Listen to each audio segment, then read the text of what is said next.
एक साधु राजा के महल के द्वार पर भिक्षा मांगने आया। उसने भिक्षा पात्र राजा के सामने लहराते हुए कहा, भिक्षाम देही, मुझे भिक्षा दीजिए। राजा ने कहा, जो मेरे द्वार पर आता है वह खाली हाथ नहीं जाता, क्या चाहिए बोल, जो मांगेगा वह मिलेगा। साधु ने कहा, महाराज, भिक्षा देने से पहले मेरी एक शर्त कान खोलकर सुन लीजिए। यह जो मेरे पास भिक्षा पात्र हैं, इसमें आपको जो देना है वह दीजिए, लेकिन भिक्षा पात्र को पूरी तरह भरना होगा, अधूरा या खाली मत रखिए। चाहे मिट्टी कंकड़ डालिए, मैं राजी हूँ, लेकिन अधूरा पात्र लेकर मैं वापस नहीं जाऊंगा। आज तक कोई मेरी यह शर्त पूरी नहीं कर सका है। अगर आपको यह शर्त मंजूर हो तो ही आप भिक्षा दीजिएगा। एक भिक्षु साधु के मुंह से यह शर्त सुनकर राजा का अहंकार चोटिल हुआ। उसने ऊंची आवाज में कहा, तू भिक्षुक होने के साथ साथ मूर्ख भी है क्या? तुझे क्या लगता है मुझ में एक भिक्षुक को भिक्षा देने की भी औकात नहीं है?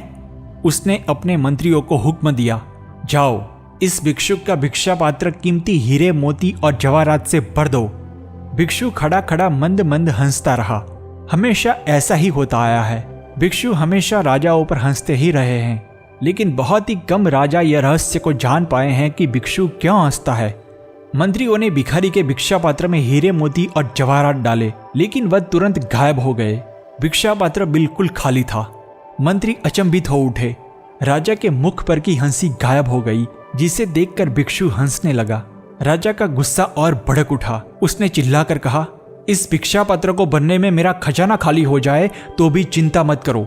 मैं इस 2 कौड़ी के भिखारी के सामने हारने वाला नहीं हूं। मंत्रियों ने खजांची से हीरे मोती और जवाहरात मंगवाए। भिखारी के भिक्षा पात्र में हीरे मोती और जवाहरात डालते रहे, लेकिन भिक्षा पात्र खाली का खाली। सुबह से शाम तक भिक्षा पात्र भरने का काम चलता रहा। यह खबर पूरे नगर में फैल गई। इस अनोखी घटना का साक्षी बनने के लिए दरबार में लोगों की भारी भीड़ उमड़ने लगी। भिक्षा पात्र लेकर खड़ा भिक्षु हल्के से हंसता रहा और राजा दोनों हाथों से सिर पकड़कर स्तब्ध हो गया। हीरे जवाहरात खत्म हो गए थे। अब मंत्रियों ने तिजोरी से सोना चांदी लाकर भिक्षा पात्र में डालना शुरू किया, लेकिन भिक्षा पात्र जैसे अलौकिक था, वह भरता ही नहीं था। जो कुछ भी उसमें डालते वह पल भर में गायब हो जाता। आखिरकार राजा के सभी खजाने खाली हो गए। अब राजा ने भिक्षा पात्र में अपना हीरे जड़ित सोने का मुकुट, मोती की अंगूठी और सोने की माला डाल दी और खुद भिखारी बन गया। अंत में वह भिक्षु साधु के चरणों में गिरकर बोला, मुझे क्षमा करे साधु महाराज, मुझसे भूल हो गई।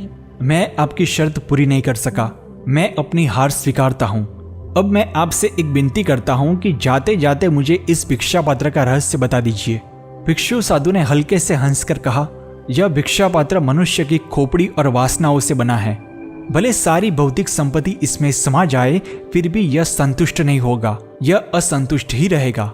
मित्रों, ये कहानी किसी एक महल के द्वार पर खत्म हो जाती हो ऐसी नहीं है। यह कहानी हर इंसान के जीवन में रोज रोज घटने वाली घटना है। हम सब अपनी अपनी खोपड़ी के भिक्षा पात्र को भरने में लगे हुए हैं, जो कभी भरता ही नहीं। भिक्षा पात्र मनुष्य के लोभी लालची मन का प्रतीक है।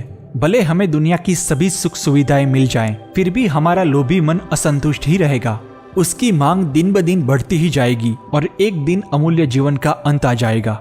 जो व्यक्ति इच्छा, महत्वाकांक्षा और वासना की निरर्थकता को जानता है, वही राजा की तरह जीता है और वही राजा की तरह मरता है।